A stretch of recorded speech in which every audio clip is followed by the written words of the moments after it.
Hello, cherished viewers. We are on NPP Weekly on Patriot TV. Today, we have a brother here, stalwart of the party, and I would like him to introduce himself as we are about discussing issues relating to the new patriotic party.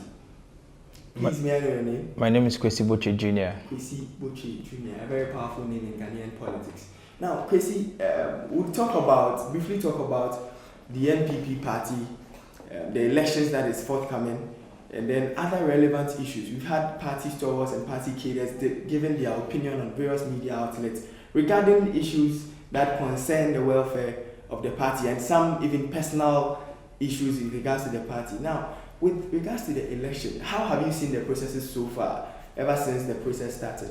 Thank you very much for this opportunity. With regards to the national elections, so far, I think everything has been fair and transparent to all candidates that are concerned.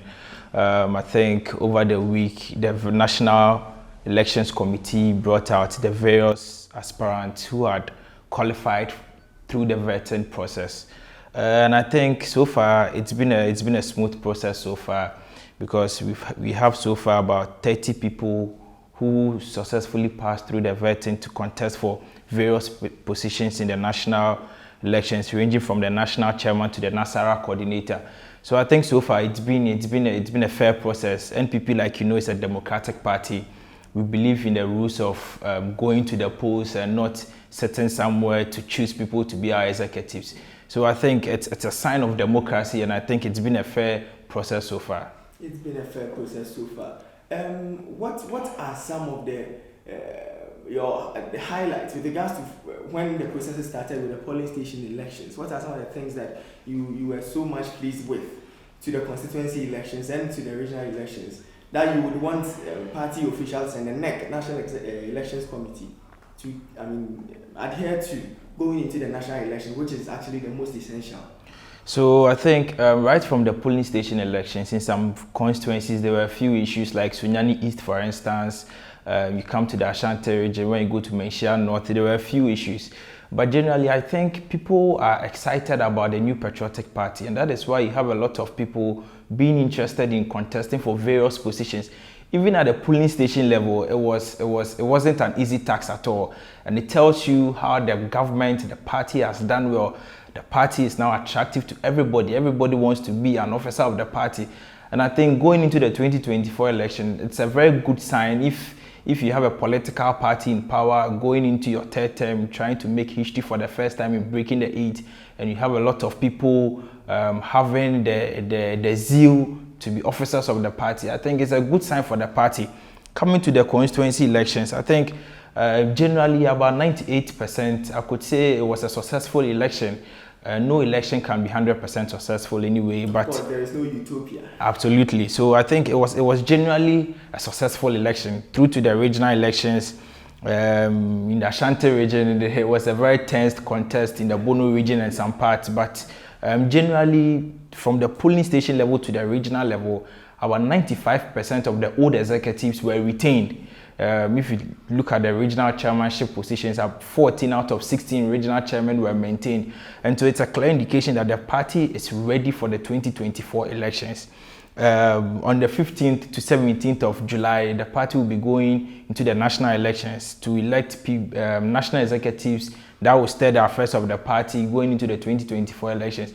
And I think with the caliber of people who have passed through the vetting successfully, I think we'll be able to get national executives that will be competent enough to steer the affairs of the party. Because mind you, the 2024 elections, we are going to have a new flag bearer, we are going to have a new national chairman, because our incumbent national chairman is not contesting any longer. We are going to have a new national organizer, because Samia Oku, you know, is also not contesting. We are going to have a new national youth organizer. We are going to have a new treasurer. We are going to have a new Nasara coordinator, maybe. So, maybe a new secretary. The secretary, personally, I think our incumbent secretary is going to continue because looking at his track record, looking at where he's, the achievement he has struck so far, delivering 2 successive elections for the party, the experience he has gained working at the national party headquarters for over 22 years. I mean, he's someone, his experience is unmatched. looking at the various people contesting, no one has caliber of experience. Not to cut you. There's this trend. You realize a lot of people are showing interest in contesting. Do you think it is because of the fact that the party is attractive, or you think it is because of the fact that party persons feel disgruntled and feel the need to rather take up the mantle and then change the narrative going into 2024? Because there were a lot of complaints in the 2020 election. Absolutely. Personally, I think when you have a political party and everybody is eager to be part or to be an officer of the party, it's a clear signal that the party is very attractive. Because I'm not sure if today we have one of these small political parties open nominations, you get about 10 people contesting for chairman. I'm not sure you get that. That could also emanate from the fact that they feel the work could have been done better. Everyone has his own perspective of seeing issues. Yes. Everyone has his own perspectives. But I think the team that led the party into the 2020 election didn't do their bad job, because we won with over 500,000 vote difference. Could they have done better? Of course, but they didn't do bad anyway. So I think they did very well, and going into the 2024 elections, I know our delegates across the regions, the 16 regions, will give us competent national executives that will back our future flag bearer to secure victory for us in the 2024 elections. Thank you. I would want to look a bit at the statement that was issued by Mr. Evans Nimakon. Okay. And then it reads, the National Elections Committee of the New Patriotic Party, chaired by Mr. Peter McMenu, after extensive discussions with prospective candidates and the interrogation of their documents, have recommended the following. So it states the various aspirants, and also it stipulated the duration, as you said earlier, 15th to 17th. Now, I would want to find out, there are people who also, I know, picked forms and couldn't sail through. What was the issue? I'm sure some people had various issues with the vetting committee. There are some people who were championing skirt and blouse in the 2020 elections. You cannot. Are there evidence? Of course. Oh, No. There were evidence. The National Elections Committee. The National Elections Committee is made up of people who understand the constitution of the New Patriotic Party. They are made up of founding. Yes, these are founding members of the tradition, and so you cannot be championing a skirt and blouse agenda, preaching that the electorate should vote against your parliamentary candidate, and then later come and pick forms to be the general secretary of the party. The party would not allow that. Some other persons also had issues with legal issues, criminal issues, and various issues. So I think, the National Executive Committee, they've delivered a very good job. They've brought us, the national chairpersons alone, we have about 8 people contesting. General Secretary, 6 people. Vice chairpersons, about 10 people. Treasurer, 4 people. Organizer, about 8 people. In fact, I think they've done a good job on the whole. So let's see how it goes. Okay. I have personally had a view that the NPP as a party has come far, to the extent that at this particular point in time, the party has to get an administrator who is actually a full-time personnel that coordinates activities of the party at the headquarters, other than the regular persons who go through elections and all. I believe that it's high time we get a professional that handles a section of the activities of the party, so that at least objectivity, and then someone who would be paid full-time, who would be assigned to that particular role of managing affairs of the party behind the scenes. What do you make of that?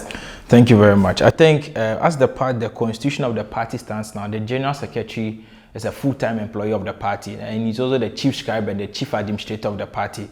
But I don't think it is the duty of the general secretary to be sitting at the party office from Monday to Friday wearing suit and tie.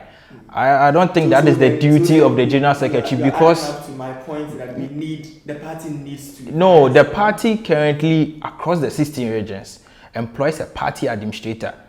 At the national headquarters, there is a party administrator. And he's an aspirant as well. No, he is not an aspirant.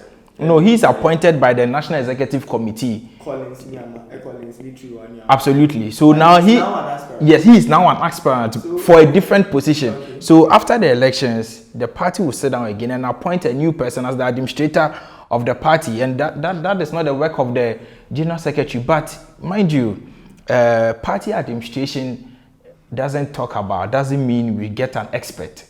Do you understand? In areas of communication, if we come to the New Patriotic Party, we don't. Yes, but we need people who understand the political terrain of the nation and of various constituencies. Yeah, a lot of people. Absolutely, because if there is an issue in, let's say, a constituency at Bono region, German South, and you have a party administrator who doesn't understand the dynamics of the constituency, the person cannot. No. But you see, the dynamics of each constituency is not a static dynamic. That you say this constituency, this is how it goes. No, it's very difficult for you to change. That is why experience is very key, because there are people who have risen through the mail, from constituency officers, regional officers, national officers. So these people understand the dynamics on the ground. The basis for the question I asked is that, there has been instances where we have a party administrator who was appointed to actually be at the helm of affairs of the party at the headquarters for a period of time. Now this person has the right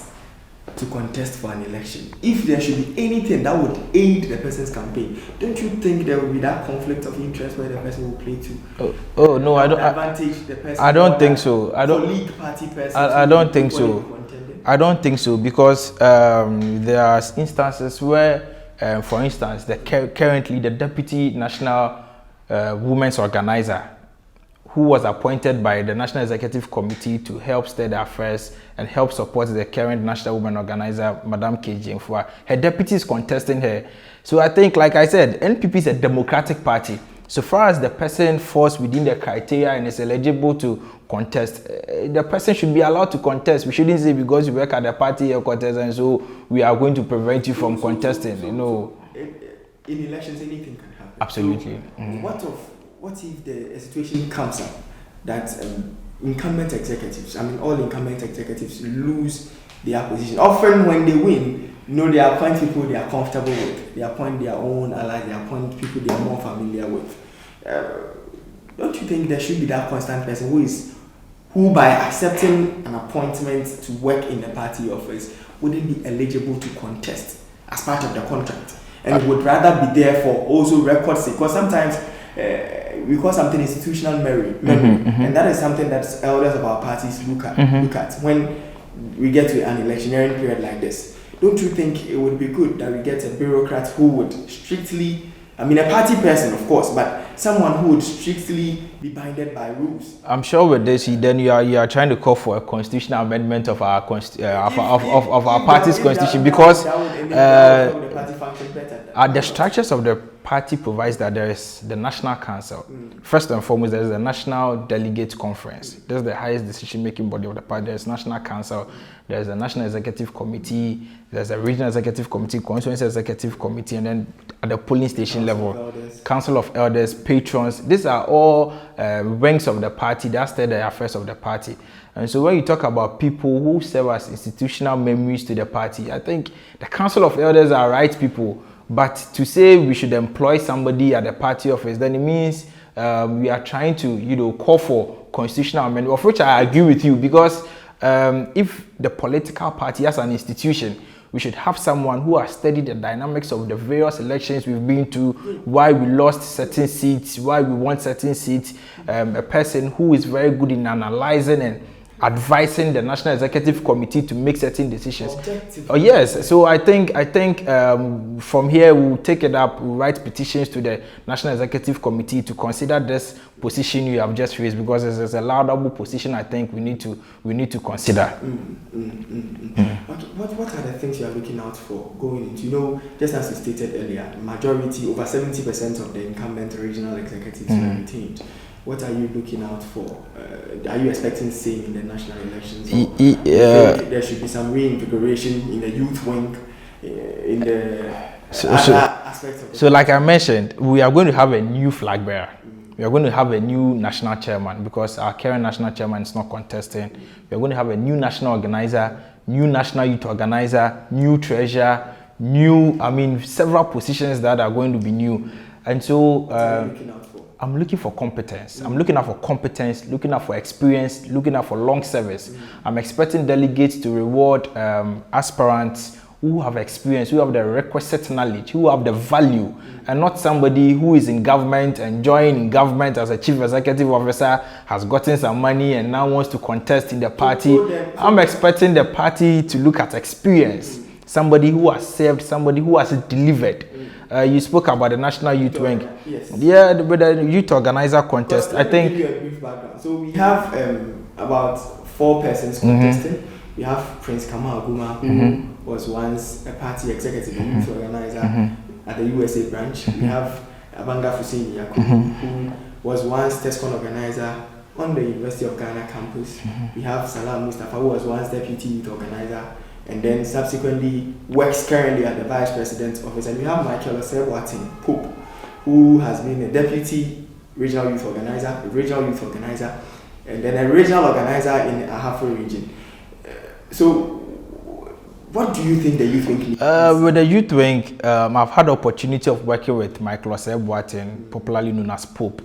I think he has also risen through the ranks from being a deputy youth organizer, now regional organizer. I think he's done well with Salam, but I think the best, so far I've been able to listen to their messages, all of them. I think the best person for me is Abanga, because he is bringing the flair of being.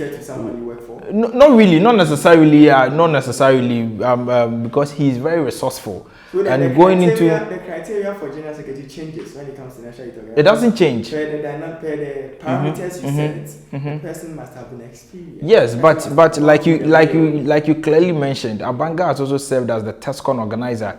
And mind you, when he was Tesco organizer, one time during one of our main elections, I think in 2016, University of Ghana students were on holidays. And he had to mobilize students to come and vote in Ayawaso West. So he has the mobilization skill. He has the experience. When I say experience, he's more time to go through the mail as his boss has. I think the delegates will decide. But I personally think he's gone through the mail. He's worked with the general secretary. He's worked under the experienced general secretary. So I think Abanga, for me personally, I think he can manage the youth wing. Now let's briefly talk about Tesco, which is supposed to be the intellectual wing of the party, and then also, fortunately, Tesco reps or presidents, as stipulated by the general secretary, presidents or reps assigned by their presidents are to vote in the election. Now, in the regional elections, there were issues with regards to Tesco, such that in the Ashanti region, for instance, Tesco reps weren't allowed to vote, or presidents weren't allowed to vote because of some amendments, some skirmishes, for want of better words. In the Volta region, similar situation happened. In the Ahafo region, similar situation happened.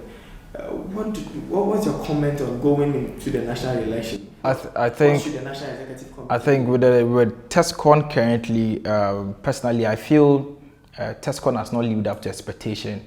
Tesco has been managed as a personal property of some people in the New Patriotic Party.